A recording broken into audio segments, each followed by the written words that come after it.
கோவையில் சர்வதேச கிரிக்கெட் மைதானம் அமைக்க டெண்டர் கோரப்பட்டிருக்கிறது. பொதுமக்கள் தனியார் பங்களிப்பு முறையில் இந்த திட்டம் என்பது செயல்படுத்தப்பட இருக்கிறது. கூடுதல் விவரங்களை வழங்குவதற்காக செய்தியாளர் கண்ணன் இணைகிறார். விவரங்கள் கண்ணன்.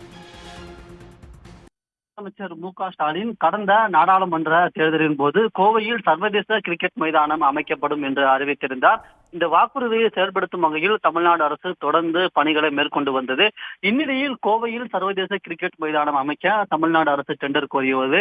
அதன்படி பொதுமக்கள் தனியார் பங்களிக்கும் முறையில் இந்த திட்டமானது செயல்படுத்தப்பட உள்ளது. கிரிக்கெட் மைதானத்துடன் இணைந்து வணிக வளாகமும் அமைக்கப்பட உள்ளது. அதன்படி ஒண்டிப்புதூரில் 20 ஏக்கரில் கிரிக்கெட் மைதானமும் 10 ஏக்கரில் வணிக வளாகமும் அமைக்கப்பட உள்ளது. சுமார் 25,000 முதல் 30,000 பேர் அமரும் வகையில் சர்வதேச கிரிக்கெட் மைதானத்தில் படைப்பயிற்சி மேற்கொள்ளும் இடம், உணவகம், உயர்தர இருக்கை வசதி, உட்புற பயிற்சி அரங்கம், வீரர்கள் ஓய்வறை உள்ளிட்ட பல்வேறு வசதிகள் அமைக்கப்பட உள்ளது. இன்னும் 3 வாரத்தில் இதற்கான பணியை மேற்கொள்ளுவர்கள் தேர்வு செய்யப்பட்டு அடுத்த ஆண்டு தொடக்கத்தில் கட்டுமான பணிகள் தொடங்கும் என்று தமிழ்நாடு அரசு சார்பில் தெரிவிக்கப்பட்டுள்ளது. தகவல்களுக்கு நன்றி கண்ணன். உடனுக்குடன் செய்திகளை தெரிந்து கொள்ள சன் நியூஸ் பெல் ஐகானை கிளிக் பண்ணுங்க.